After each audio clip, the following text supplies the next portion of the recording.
하나, 둘, 셋. 안녕하세요. 안녕하세요. 네, 먼저 그 16일 차에서 오랫도록 머물러 있었던 거 심심한 사과의 말씀을 드립니다. 송가입니다. 감사합니다. 네, 제가 수련회였고 끝나고 아내가 교회 수련회였고 끝나고 아내가 목회자 수련회였고 네, 그리고 오늘 그동안 준비하던 인도 단기 선교 파송 예배 마치고 이제 마음을 새롭게 하여 다시 가정 예배 도전 40차를 시작하고자 합니다. 그럼 한번 오랜만에 구호 외치기 전에 하고 싶은 말 있어요? 그런데 응. 은혜로운 시간을 잘 보내고 왔죠. 그리고 또 인도 선교 갈 때는 또 어렵지만 어쨌든 네. 중요한 거는 네. 꺾이지 않고 계속하는 마음. 꺾여도 계속하는 계속되는 마음. 마음. 이거 중요하니까. 중꺾마? 예전에 유명했잖아. 너무 오래됐다. 어쨌든 예전에, 다시 또 끝내지 않고 이 네. 가정 예배 끈을 계속 이어보도록 하겠습니다. 그러면은 오랜만에 외쳐볼까요? 가정 예배 17일자 17일자 도전! 예, 오늘은 교재 324쪽이고요. 77가 위대한 능력의 기적들입니다. 자, 예, 기도하고 시작할게요. 사랑의 하나님, 우리 가정의 주인 되신 하나님을 찬양합니다. 하나님 빛 되신 주님의 그 사랑과 은혜, 또 오늘 말씀 속에서 비춰주시고 깨닫게 하신 그 말씀들로 하루하루 시간들을 살아가게 해주세요. 우리 가정의 주인 되신 예수 그리스도 이름으로 기도드립니다. 아멘. 진정한 복습이겠네요. 이거 너무 오래돼서 잘 기억 안 날 수도 있어요. 네. 한번 복습을 해볼까요? 누가 사울의 눈먼 것을 고쳐주었죠? 자신의 종 아나니아를 통해 예수님께서 고쳐주셨습니다. 네, 사울은 고침을 받은 후에 무엇을 하기 시작했습니까? 세례를 받고 예수님이 주님이시며 심판자이시고 구주이심을 다른 사람들에게 전하기 시작했습니다. 네, 그렇죠. 이제 오늘 본문 사도행전 9장 32절부터 42절 교독하시겠습니다. 그때 베드로가 사방으로 두루 다니다가 루다에 사는 성도들에게도 내려갔더니 거기서 애니아라 하는 사람을 만남에 그는 중풍병으로 침상 위에 누운 지 8해라. 베드로가 이르되 애니아야 예수 그리스도께서 너를 낫게 하시니 일어나 내 자리를 정돈하라 한데 곧 일어나니 루다와 사론에 사는 사람들이 다 그를 보고 주께로 돌아오니라. 욥바에 다비다라 하는 여제자가 있으니 그 이름을 번역하면 도르가라. 선행과 구제하는 일에 심이 많더니 그때에 병들어 죽음에 시체를 씻어 다락에 누이니라. 루다가 욥바에서 가까운지라 제자들이 베드로가 거기 있음을 듣고 두 사람을 보내어 지체 말고와 달라고 간청하여 베드로가 일어나 그들과 함께 가서 이르매 그들이 데리고 다락방에 올라가니 모든 과부가 베드로 곁에 서서 울며 도르가가 그들과 함께 있을 때 지은 속옷과 겉옷을 다 내보이거늘 베드로가 사람을 다 내보내고 무릎을 꿇고 기도하고 돌이켜 시체를 향하여 이르되 다비다야 일어나라 하니 그가 눈을 떠 베드로를 보고 일어나 앉는지라.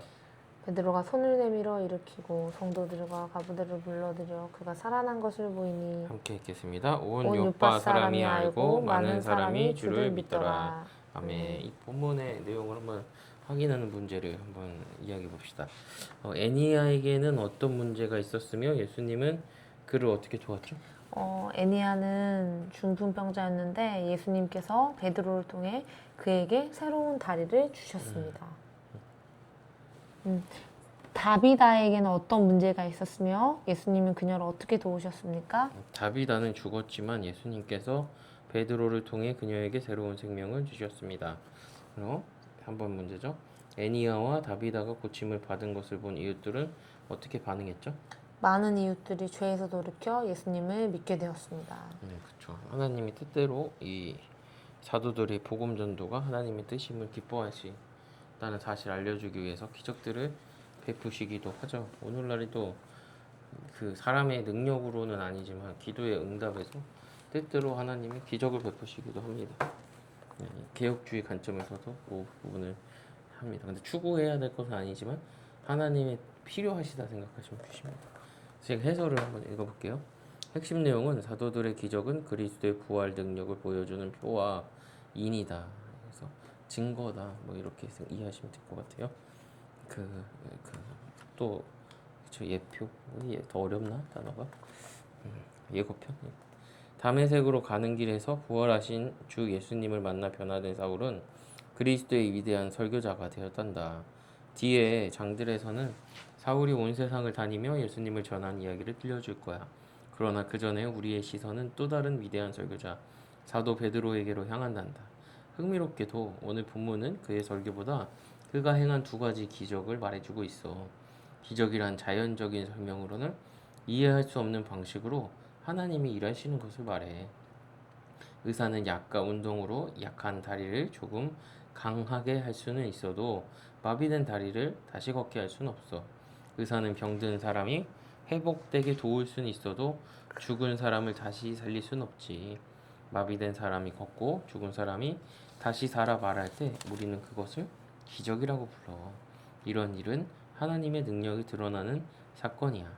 그리고 이 이야기에서 이 기적들이 예수님께서 죽음에서 살아나신 전능한 왕이심을 보여주는 증거가 되는 거지.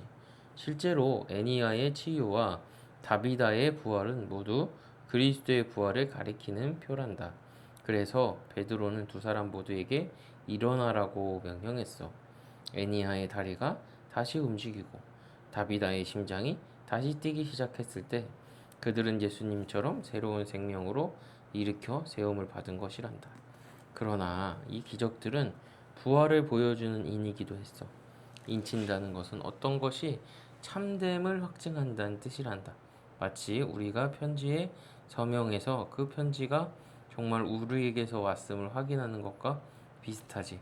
예수님께서는 기적을 통해 사도들의 설교가 참으로 자신에게서 온 말씀임을 확증해 주셨어. 베드로가 그리스도의 부활을 전하자 그리스도께서는 기적으로 그 말씀이 참됨을 확인해 주시는 것이란다. 이것은 하나님께서 베드로는 나를 대신해 말한다. 그가 말할 때 너희는 들어야 한다고 말씀하신 것과 같았어. 이 치유들은 베드로가 선포한 메시지를 그림처럼 보여주는 표이면서 동시에 그 메시지가 참됨을 확증하는 인이었단다. 곧 예수님께서 부활로 죄와 죽음을 이기신 만왕의 왕이심을 증언하는 표와 인이었던 거지. 아멘. 아멘. 애니야와 다비다를 일으키신 것은 베드로 자신의 능력이었습니까? 어때요? 베드로 자신의 능력이었어요? 아니죠. 베드로는 이 치유를 행하신 분이 예수님이라고 말했습니다. 기적을 행하실 능력은 오직 부활하신 하나님의 아들 예수님께만 있습니다.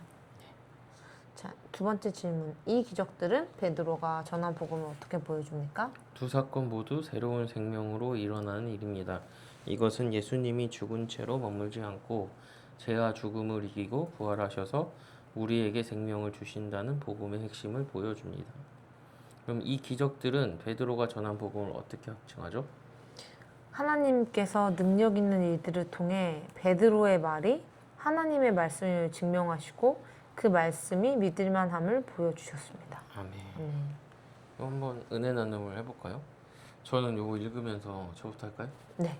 이 기적이라는 게 초대교회에 이게 하나님이 기뻐하시는 뜻이 사도들이 전하고 있는 바고 사도들이 이 성령의 감동으로 쓴 성경 오늘날의 성경 서신서들이 이게 하나님의 말씀임을 더 확실하게 알려주기 위해서 기적을 이제 보여주시기도 했는데 결국은 이 기적이 최종적으로 가르치는 목적이 이 말씀이 하나님의 말씀임을 증거하는 건데 오늘날에 조금 불신앙도 문제지만 신앙 안에서도 이 은사주의라고 해서 하나님이 목적이 아니라 하나님이 일으키시는 기적이나 이런 걸 쫓는 분들이 상당히 많은 것 같아요. 그러니까 어떻게 보면은 기적도 잘못 쓰이면은 사단의 전략이 되는 거죠. 그런데 하나님께서 우리에게 추구하라는 기적이 있는데 그것은 한 영혼이 거듭나서 하나님의 자녀가 되는 가장 큰 기적이고 이적인데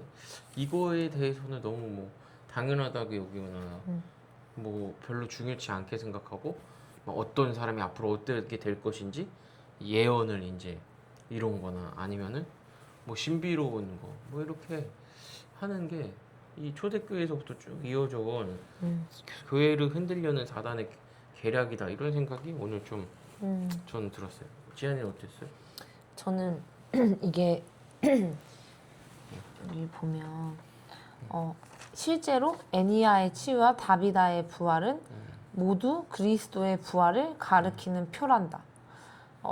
사실은 지금 이런 사건이 일어나는 게 예수 그리스도의 부활이 참이고 우리가 예수님 안에 있으면 예수님처럼 부활을 한다는 거를 보여주는 그치. 이제 그런 예시거든요. 근데 저는 이제 보면서 부활의 소망, 우리가 정말 죽어도 다시 산다라는 어떤 그 기독교의 되게 희망적인 메시지에 그 근거가 뭐가 있냐 했을 때는 예수님의 부활이다.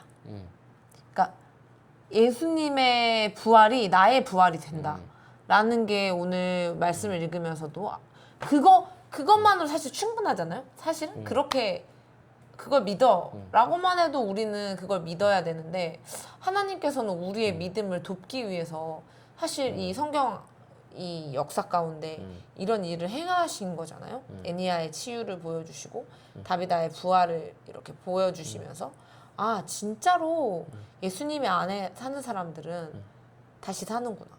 그러니까 또 명확하게 할게요. 죽은 자도 부활해. 모든 사람은 부활하죠. 근데 생명의 부활로 진짜로 다시 사는구나. 지금부터 그 생명이 시작되었다는 것을 이렇게 보여주신다는 게 하나님이 참 자비로우시다. 참 우리에게 이 하나님의 말씀을 증명하시고 믿을 만한 이런 거 보여주신다. 우리의 믿음을 하나님이 도우신다. 이런 부분이 되게 감사하게 느껴졌어요. 또 한 가지 얘기해도 돼요? 네네. 하시죠. 오랜만에 하니까.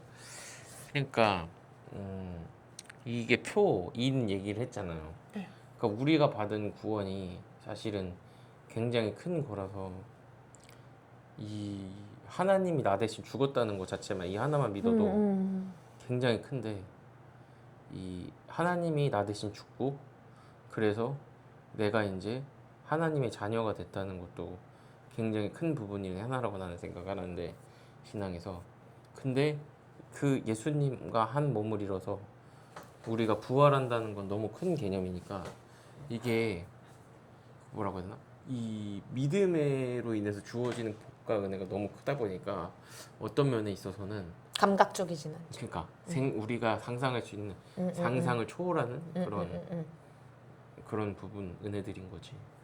근데 이런 비슷한 감정을 어디서 느끼는가를 잠깐 고민해봤는데 제가 한 20대 때까지는 중반까지는 해외여행 가는 거를 진짜 이상한 일이라고 생각했어. 왜냐면 책 경고서적 한 권 읽으면 행복하고 왔다 갔다 시간 날린다 이런 생각을 했는데 한 번 해외여행을 갔는데 이 해외여행이라는 건 나한테 미지의 영역이었는데 그때부터도 우리나라 여권 파워가 굉장히 셌단 말이야. 그래가지고 막 일본에 갔는데 아빠가 이상한 짓을 하셨어.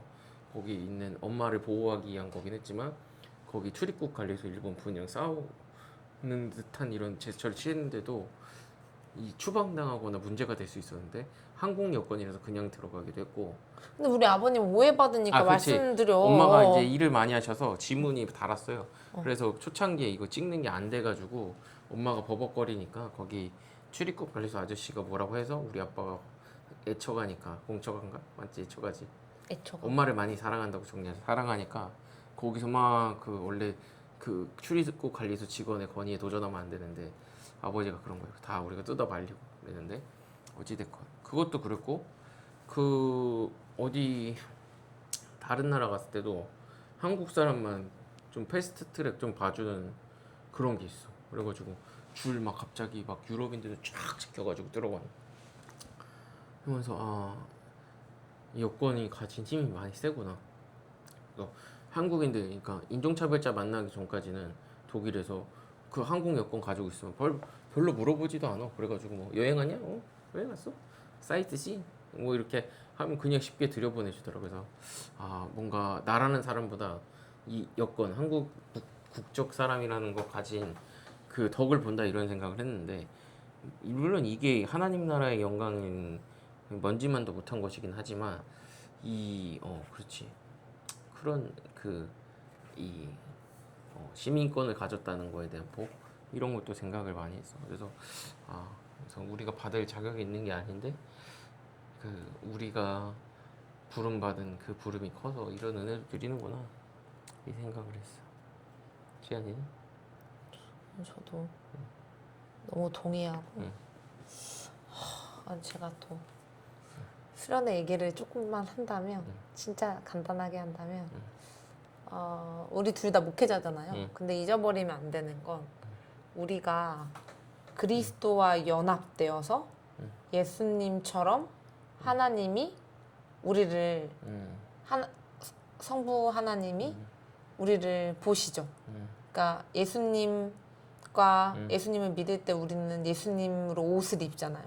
근데 그게 어떤 조끼가 아니고 정말 머리에서 발끝까지 죄의 용서. 그러니까 예수님이 우리가 마땅히 하나님 앞에 받아야 될 모든 죄의 값을 치르신 것. 그것뿐만 아니라 예수님께서 우리가 마땅히 율법을 지켜야 하는 것. 그것까지 다 이루셨잖아요.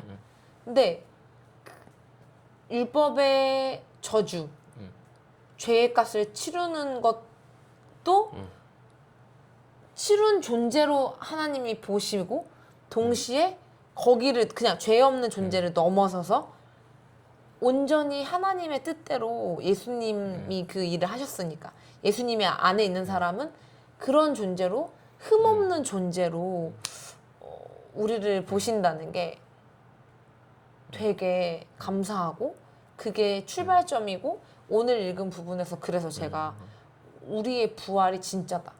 왜냐면 예수님이 부활하셨으니까. 예수님 안에 있다면 우리는 정말로 생명의 부활을 한다. 그런 생각을 좀 하면서 감사하다라는 생각을 했습니다. 오늘의 결론. 말씀에 가까이 함이 복인데 이 복된 자리로 오지 못하게 하는 많은 요소들이 있다. 이제 반성하고 다시금 이제 가정 예배로 그 부름 받는 은혜를 하나님이 주시기를 소망해야겠다. 근데 우리 그거 자꾸 오해하면 안 돼요. 우리 가정 예배 못 드리는 동안에 말씀을 가까이 했잖아요. 그쵸. 우리 그래. 교제도 하고 했는데 그래도 한 번 더 피곤해도 읽는 게 맞는 것 같아. 그러니까 우리도 목회자잖아. 그러니까 성도님들이랑 같이 하나님 보고 살아갑시다 하는데 요즘에 이 정도 피곤한 수준이 어떻게 보면은 성도님들 피곤한 수준이랑 그러니까 극단적인 상황에 있는 성도님들과 비슷할 수도 있을 것 같아. 그러니까 이런 어려운 상황에서도 하나님을 찾고 하는 그 시간들이 귀하게 쓰임 받는 날이 올 거야. 그래도 율법주의는 안 돼요. 아니 그러니까 이게 진짜 좋은 자리니까. 좋으니까 하는 거지. 좋으니까 하는 거지. 이거 안 한다고 벌 받고 그런 거 이 아니니까. 자리까지 피곤하다 이런 생각이 드는데 막상 부름 받아서 또 말씀을 생각하고 말씀으로 대화하면 너무 즐겁잖아. 맞아요, 즐거워. 그러니까 맞아, 이게 좋아서 하는 거야. 좋아서 하는 거야. 그러니까 이게 좋은 건데 이 좋은 자리를 가지 못하게 하는 막는 많은 부분들이 있어. 그거는 성령께서 새롭게 이렇게 지켜주시기를 이제 기도하고 마치죠. 네, 제가 기도하겠습니다. 하나님, 우리 가족의 모든 사람이 부활하신 전능의 왕 예수님께 돌이키기를 원합니다. 뿐만 아니라 우리 육신의 가족들뿐 아니라 우리의 영적인 가족들, 우리의 교회가 더 온전하게 이 부활하신 예수 그리스도를 온전히 믿고 따르도록 은혜를 베풀어 주옵소서. 아멘. 믿지 않는 정말 예수님이 꼭 필요한 많은 영혼들이 있습니다. 모든 사람에게 예수님이 필요합니다. 하나님께서 은혜를 베풀어 주옵소서. 예수님 이름으로 기도합니다. 아멘. 가정예배 17일자를 허락하신 하나님께 영광의 박수.